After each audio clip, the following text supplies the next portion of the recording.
Well, hello there. I'm Bradley Sowash, jazz pianist and educator. And today we're going to be talking about Rhythm Boxes Part 2. If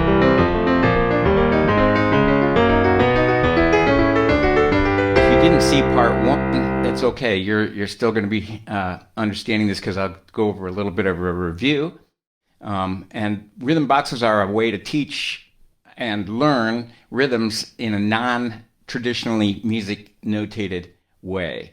So I want to actually just set up what I mean by rhythmic strategies for intermediate musicians. So one of those things that happens when you are an intermediate student musician is that you're dealing for the first time with some syncopations. And I'm not really sure what syncopation means. It refers to offbeat rhythms and so on, but it also, to me, sometimes just means music that sounds different than ours. Because syncopation doesn't seem syncopated in places of the world where it is the normal music, such as Latin cultures, where we have this kind of syncopated sound.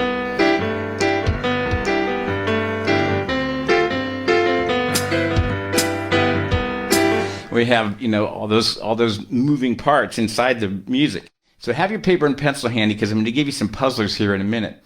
And the first one, before we dig into the meat of the thing here, is just to see if you can figure out what this tune is. And go ahead and type it in the chat version. I'm going to do this in an unusual rhythmic way. I think it's a tune you are going to recognize, but you have to listen through the rhythm.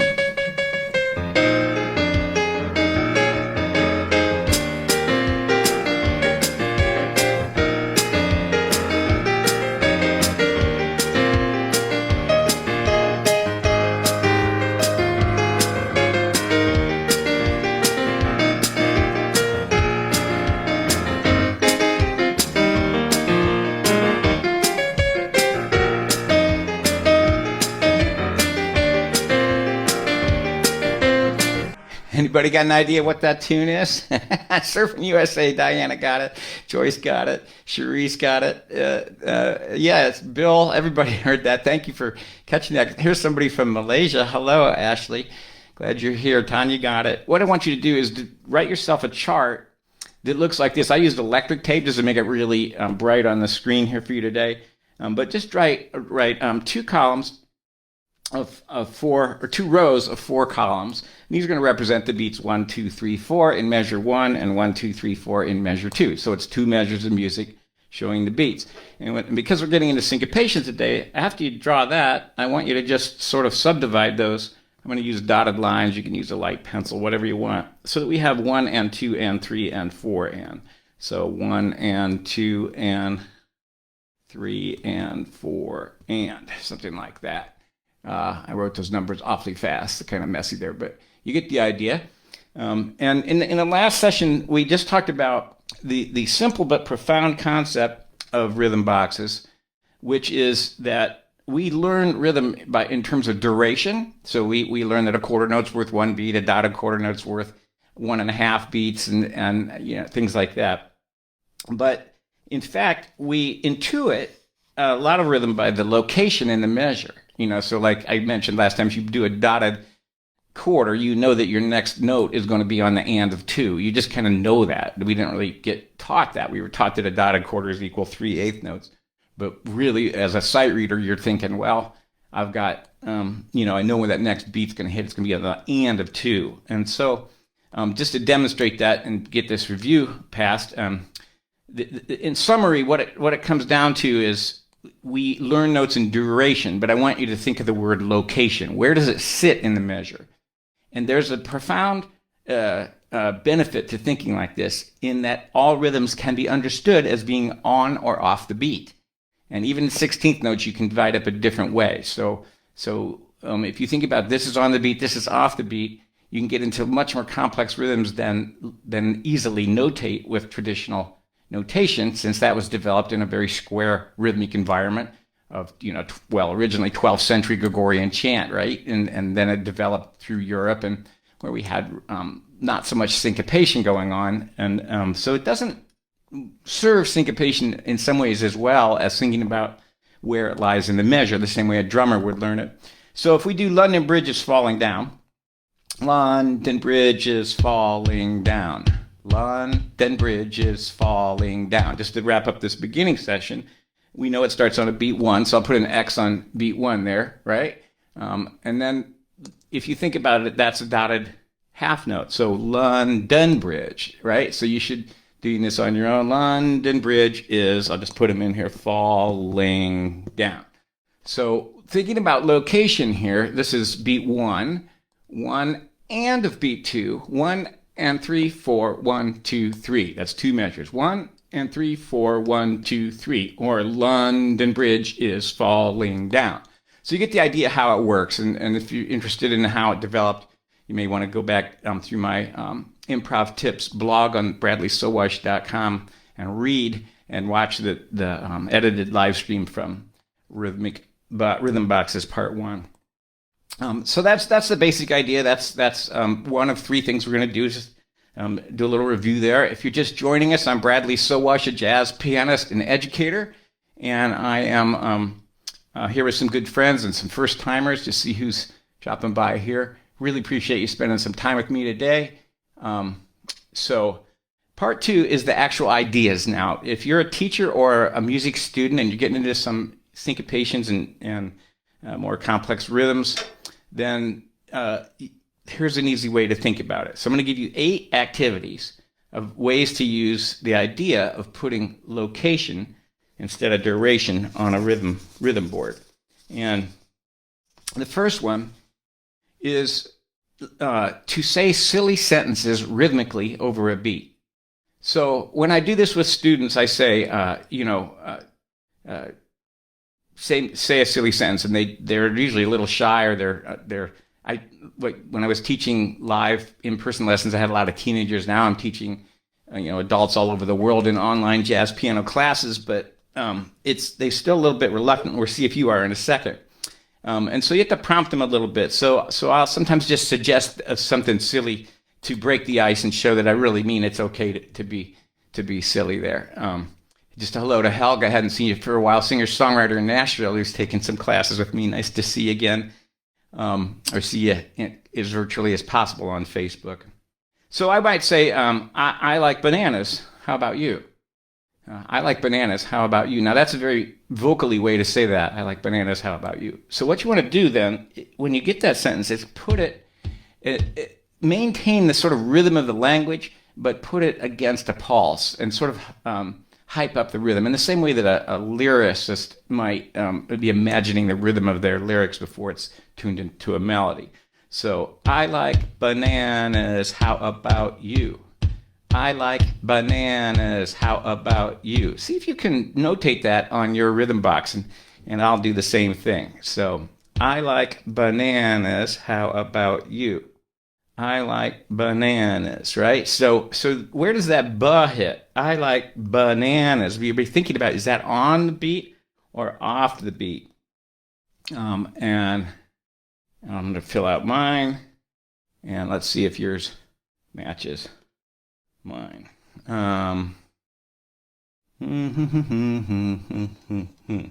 Okay, I've got mine ready. I know I can't see yours. Hey, Patty. Well, nice to see you. Oregon-based, excellent piano teacher who's also studies with me.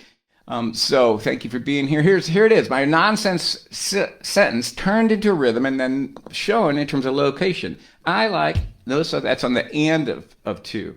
I like bananas. How about you? So the syncopation really lies here, kind of like London Bridge. It's on the and of 2. I like bananas. How about you? So having suggested that to the student, it's like, well, this is kind of a silly sentence. So I might then ask them to come up with one. And again, they can be a little shy. So you can prompt them and say it can be anything you want. And so this is number 1 was say a silly sentence and notate it. Number 2 is prompt a student or invent your own silly sentence to convert to rhythm boxes.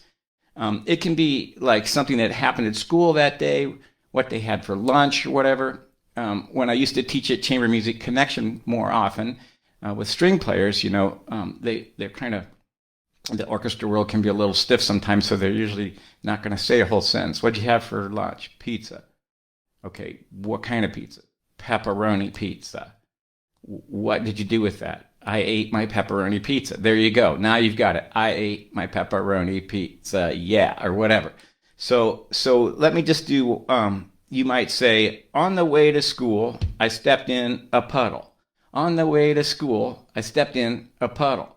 So that one, you can hear the syncopation in there. Stepped in a puddle.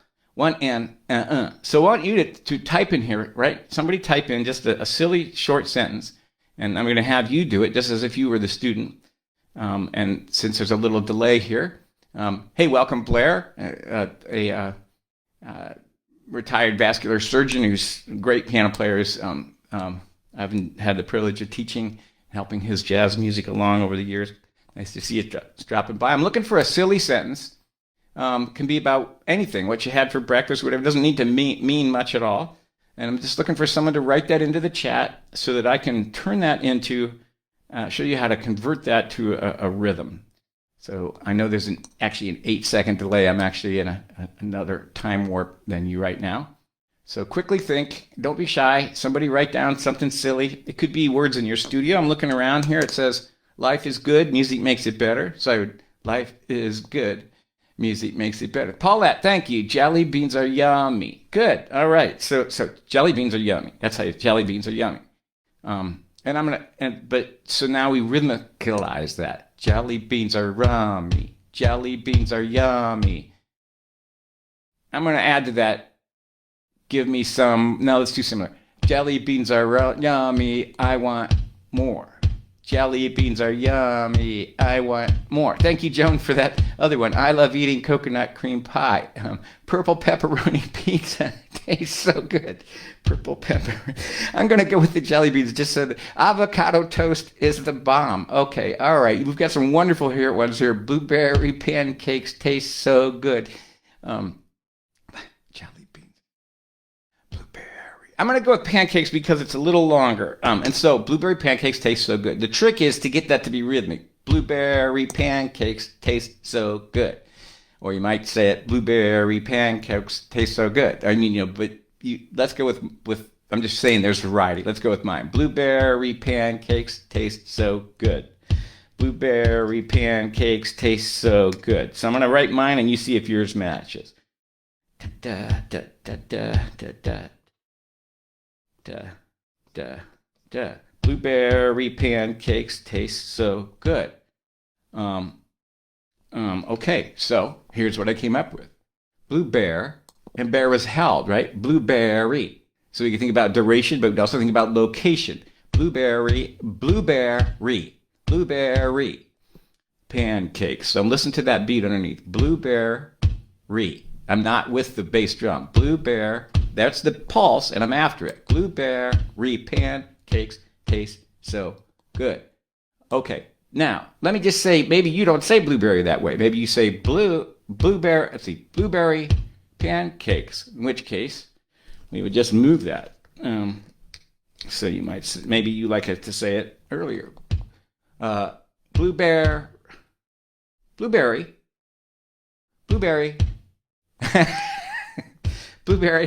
pancakes. In that case, we have 16ths here. Blueberry pancakes. So we're getting fancy with that. Let's try one more. Y'all make me hungry this time. The purple pepperoni pizza is great, but it's so many notes. I love eating coconut. I love eating avocado toast. Avocado toast is the bomb. Let's say it that way. Avocado toast is the bomb. Try that one. Avocado toast. Avocado toast is the avocado toast is the bomb. Avocado toast is the bomb. Avocado toast is the bomb. Avocado toast is the bomb. All right, here's what I came up with. Avocado, 1 and 2 and 3 and then there's your rest. So this location is on the offbeat. Avocado toast is the bomb. So you get the idea. We're thinking so much about location. There's no notation involved here. We're thinking about how these rhythms sit on the grid of the pulse. And you can see the tremendous value to being always connected with the pulse and not so much counting length of notes, but figuring out how it sits on the measure. with that invisible grit. So we've hit 2 so far. Say silly sentences, and the second one is to prompt either yourself if you're a student musician, or have, or if you're a teacher, ask your students to come up with that. So 3 of 8 is to convert challenging rhythms in repertory. Like, let's say you're learning Turkey in the Straw, and it has that middle part.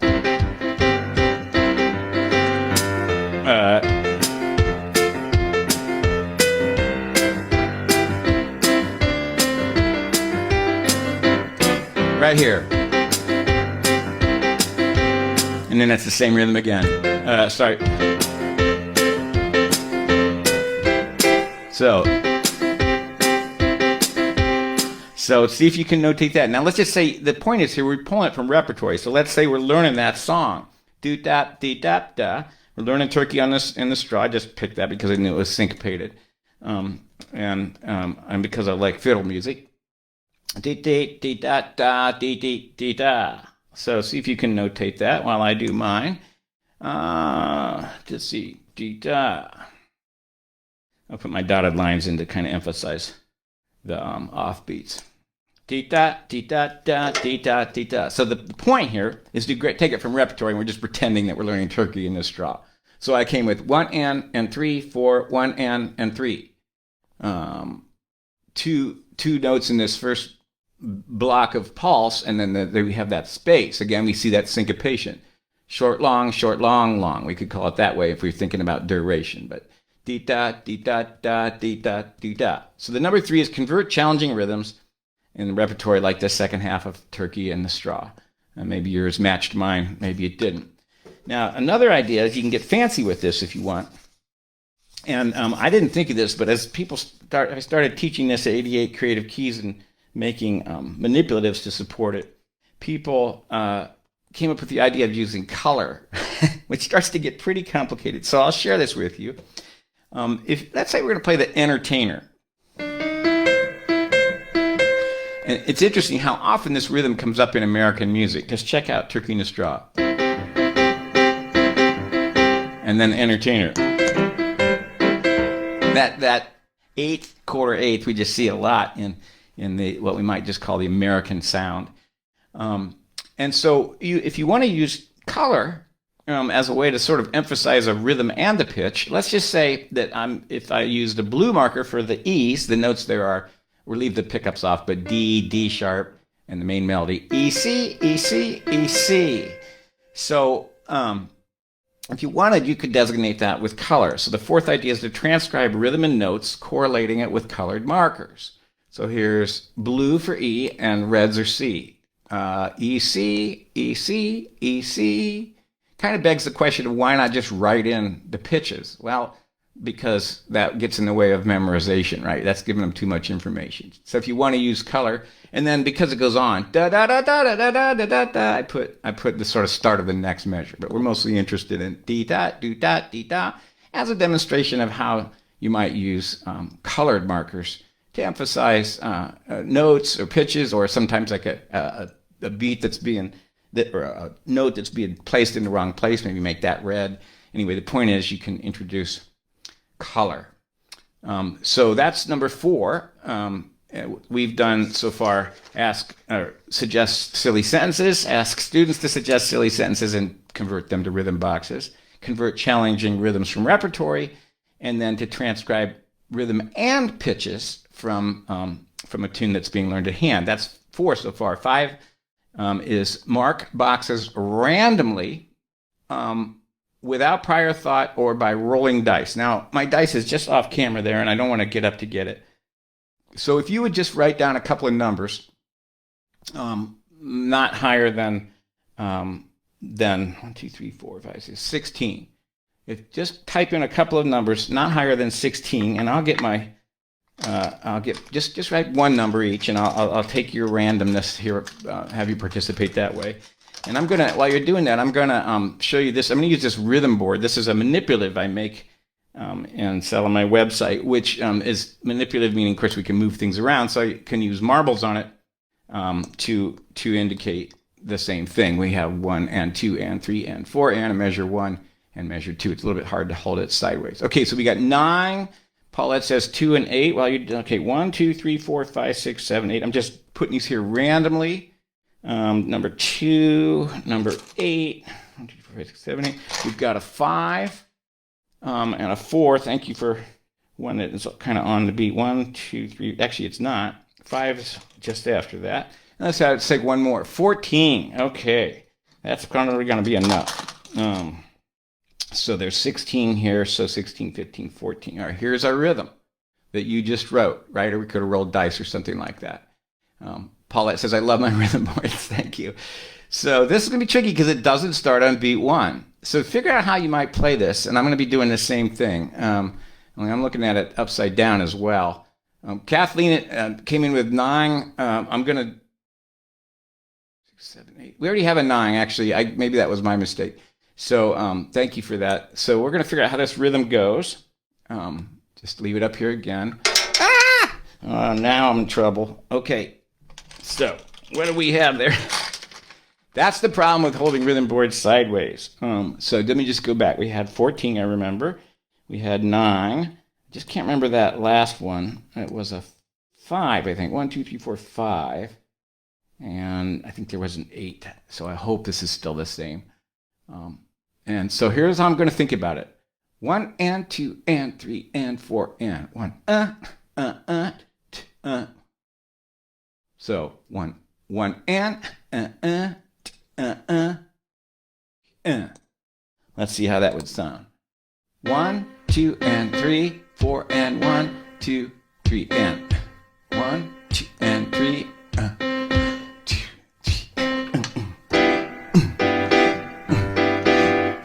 All right, so I'm going to play a C major 9 chord on that, just because that's what came to mind. 1. Let's see. 1 and 2 and 3 and 4. 2 and 3.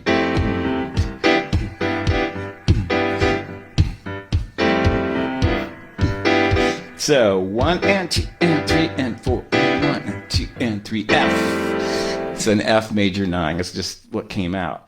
So wow, it can be almost like a Mozartian way to compose rhythms. He was known to compose pitches by rolling dice. So we just put a random,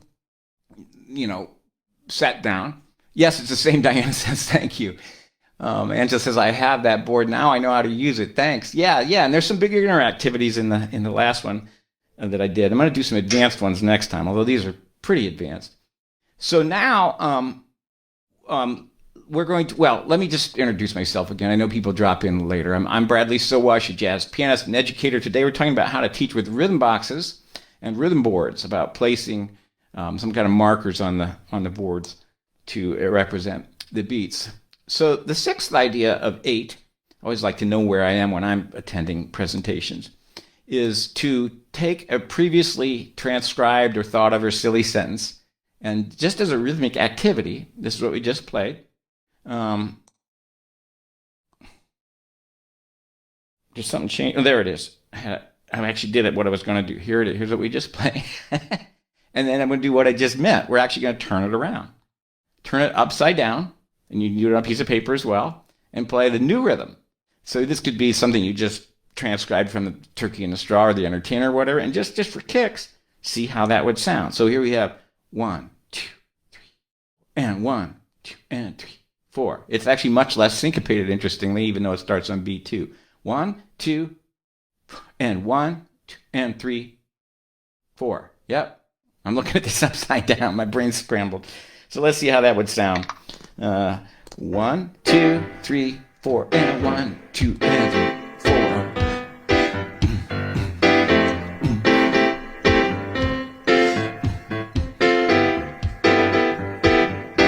It's really cool rhythm, and we can make that swing as well. 1, 2, 3, 4. 1, 2, 3, 4, and 1, 2.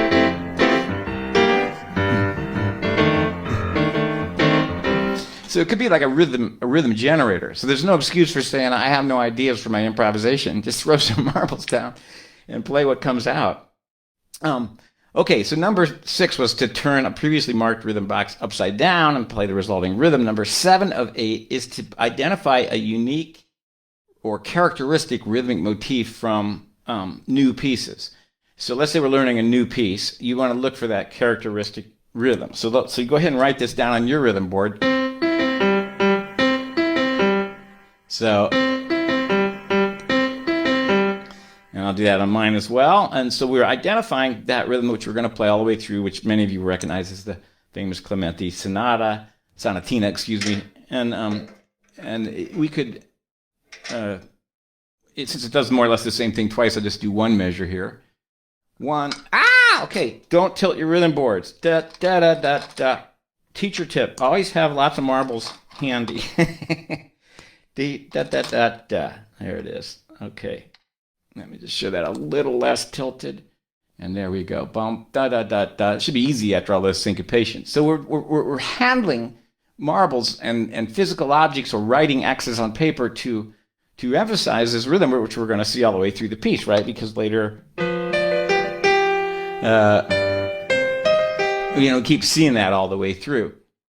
And by the way, just for fun, just before this started, sometimes I get a little creative juice right before I start teaching. And just for fun, I wanted to show you this since I used the entertainer and this Clementi sonatina. I just asked myself what would they sound like together, and I couldn't play it, so I wrote it down really quickly for myself. It's just curious. This little side note, you just might get a kick out of this.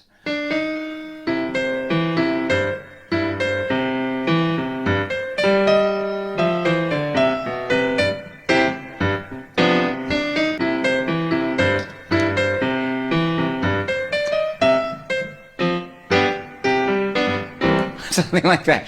So Scott Joplin and Clementi have been buddies. They might have written that. Paulette says, "Hold your rhythm board over a basket to catch them." Usually when I'm teaching, I have the camera down right on my piano. I just set this on the key, so tilting it is a problem. Kelly says you keep losing your marbles. That happened years ago. Okay, so the seventh one was to identify a characteristic rhythmic motif. And the last one is to use two-handed rhythms. This is for piano players or drummers. And so let's say you want to now convert this to a right hand and a left hand. So let's say this is a right hand and this is our left hand. Let's see if you can convert this common Latin rhythm. It sounds like this in the left hand. Let's see.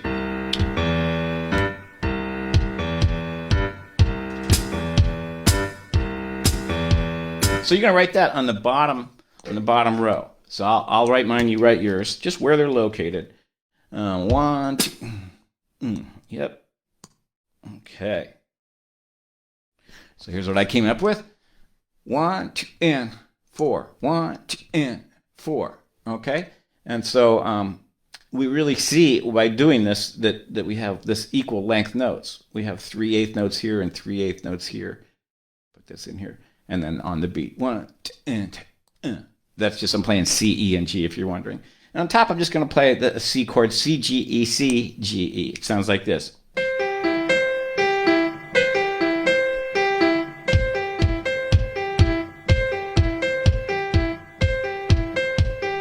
Okay, so I'm going to write mine, you write yours.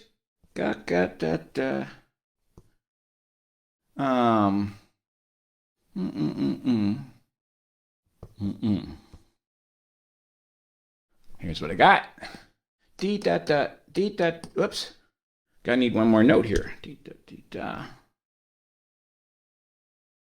Yep. Boo ba do da da da. Dee da do da da da. And underneath it, I have that dun tigan tigan tigan tigan tigan. Okay, so we put those together. And we really see how a difficult rhythm is actually just playing, in a sense, chords in both hands. In other words, when does the left hand line up with the right? So it's something like this. And you can just see that laid right out there because there's lineups. Beat 1 lines up.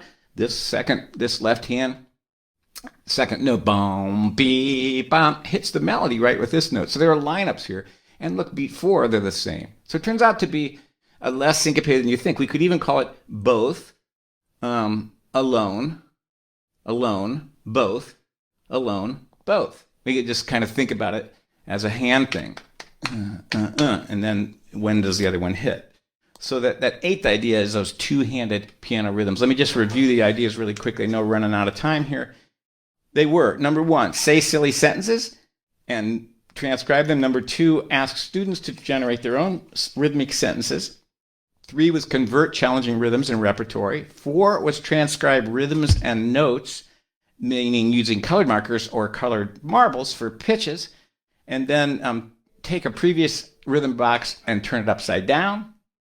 Identify a characteristic rhythmic motive in new pieces, and play two-handed rhythms for piano players and drummers by using the top and bottom row as individual limbs. Okay, so then I just want to wrap up with a rhythm board update. Thanks to Sarah, who's here today. She bought some, and I appreciate that. And I sell those dudes, and I have tons of marbles that I sell with them. So they're random colored marbles, like just for example, here's a blue and a green that comes here, right? Now online, these don't pop as much. I'm bringing home way up to the camera, and you can see it. And in person, these are kind of interesting, especially to people like younger than many of us who didn't grow up with marbles. I still remember playing this on the playground at my Lexington Elementary School in the dirt, making circles and stuff. We loved playing marbles. And in fact, we had shooters too, those big marbles. You can do interesting things with that, such as emphasize the one beat or whatever with a great big marble. And so you can have fun with that. And people kind of like these in person. However, they don't pop as much online. And so after a lot of searching, I found BB ammo that was white. It's just what you're looking at today. And then recently I found a Chinese company who was able to send me a large enough amount of these to be able to offer those as well. So the point is, if you have something colorful in one color like that, like the Chinese checkers or that way, it can pop a little more online. And here's another tip: you don't have to use marbles. You can use like M&Ms or Skittles or just about anything that will sit in a. And this is what I don't know what this is called: a notch, a hole, a divot. Diana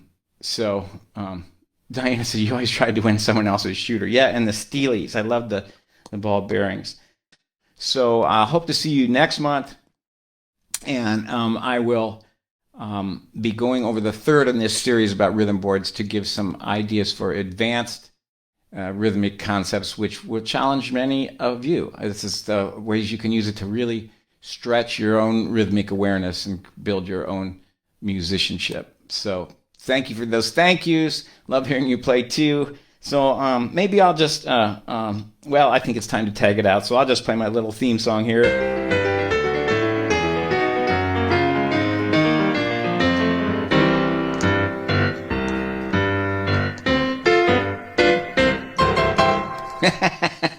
See you next time. And until then, you enjoy your creative music making journey.